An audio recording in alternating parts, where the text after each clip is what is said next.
இயேசுவோடு நாம் என்ற நிகழ்ச்சி 6ஆம் பாகத்தில் சந்திக்கிறோம், மகிழ்ச்சி அடைகிறோம். ஒவ்வொரு நாளும் தேவ வார்த்தையை நாங்கள் இந்த இடத்துல பகிர்ந்து கொண்டு இருக்கிறோம். அது அநேகருக்கு பிரோஜனமா இருக்கிறது. அநேகர் மெசேஜ் போடுறீங்க, நல்லா இருக்கு, உங்க பாடல் நல்லா இருக்குன்னு சொல்லி போடுறீங்க. கர்த்தர் உங்களை உண்மையிலே ஆசீர்வதிப்பார். நீங்க பாக்குறீங்க, அதை அடுத்த ஆளுக்கு நீங்க ஷேர் பண்ணுங்க. அது உங்களுக்கு கர்த்தர் ஒரு பெரிய ஆசீர்வாதத்தை கொடுப்பார். இன்றைக்கும் கர்த்தரோட வார்த்தையை பகிர்ந்துகிட்டதுக்கு நம்ம தாமஸ் கன்னடியவர் வந்திருக்கிறாரு. சின்ன பாடல் 2 வரி பாடிட்டு நம்ம போகலாம்.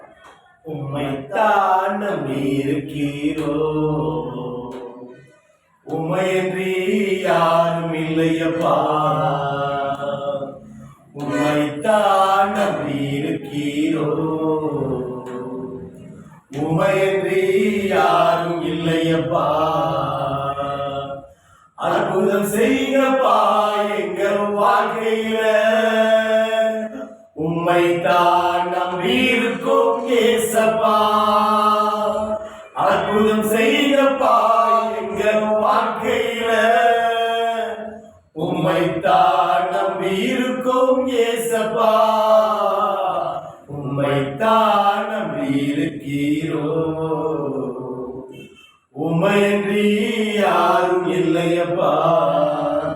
ஆமென். ஏசப்பா நன்றி. இந்த உலகத்தில் யாருமே இல்லைங்க. ஏசப்பா நம்ம கூட எப்போ கொடுத்தாரு, கற்றுக் கொடுத்தாரு. இன்னைக்கு ஏசப்பா கூட்டியாக நம்ம பாட்டை ஒரு பாட்டாக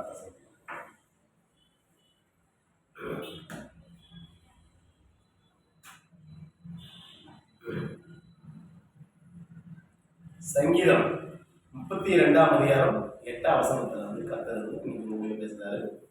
அதான் பார்த்தீங்கன்னா, நான் உனக்கு போதித்து நீ நடக்க வேண்டிய வழியை உனக்கு காட்டுவேன், உண்மையில் என் கண்ணை வைத்து உனக்கு ஆலோசனை சொல்வேன் என்று கர்த்தர் சொல்றாங்க. அதான் பார்த்தீங்கன்னா, நான் உனக்கு போதித்து நீ நடக்க வேண்டிய வழியை உனக்கு காட்டுவேன். ஏசப்பா உங்களுக்கு நடக்க வேண்டிய வழியை போதித்து காட்டுவேன். அதாவது நிறைய வழிகள் இருக்கலாம். இன்னைக்கு அதான் பார்த்தீங்கன்னா, நிறைய வழிகள், தீமையான வழிகள் இருக்கும், பாவமான வழிகள் இருக்கும், நல்ல வழிகள் இருக்கும். அப்போ அது எந்த வழி நல்ல வழி என்று ஏசப்பா போதித்து உங்களுக்கு காட்டுவேன்னு சொல்றாரு. அடுத்தபடியாக பார்த்தீங்கன்னா, உண்மையில் என் கண்ணை வைத்து உனக்கு ஆலோசனை சொல்வேன். நான் உண்மையில் என் கண்ணை வைத்து உனக்கு ஆலோசனை சொல்வேன். ஏன்னா ஏசப்பா பார்த்தீங்கன்னா, உங்க மேல கண்ணா இருக்காரு, உங்களை பார்த்துக்கிட்டே இருக்காரு. நீங்க என்ன பண்ணிட்டு இருக்கீங்க, என்ன செஞ்சுட்டு இருக்கீங்க, உங்க மேல கண்ணு வச்சுட்டு இருக்காரு. ஏசப்பா அதை பார்த்து உங்களுக்கு நல்ல ஆலோசனை சொன்னாரு, ஆலோசனை கருத்தார். ஏசப்பா நல்ல ஒரு ஆலோசனை கருத்தார். நீங்க ஏசப்பா தேவை பண்ணும்போது நீங்க ஆலோசனை கருத்தார், அதாவது ஏசப்பா கேட்கும்போது உங்களுக்கு நல்ல வழி கொடுப்பாரு, நல்ல ஒரு உங்களுக்கு ஒரு பாதையை காட்டுவார். அதனால ஏசப்பாட்ட நீங்க ஜெபம் பண்ணி எந்த தொழிலாலும் சரி எதிராலும் சரி நீங்க ஆரம்பிக்கும் போது கர்த்தரை முன்னிறுத்தி நீங்க ஜெபம் பண்ணு, கர்த்தர் நல்ல வழி காட்டுவார். இயேசுவோடு நாம் நிகழ்ச்சியில பங்கு பெற்ற நன்றி. மீண்டும் நாளை தினத்தில் நிகழ்ச்சியை சந்திக்கும் வரை உங்களது விடைபெறுகிறது. வணக்கம்.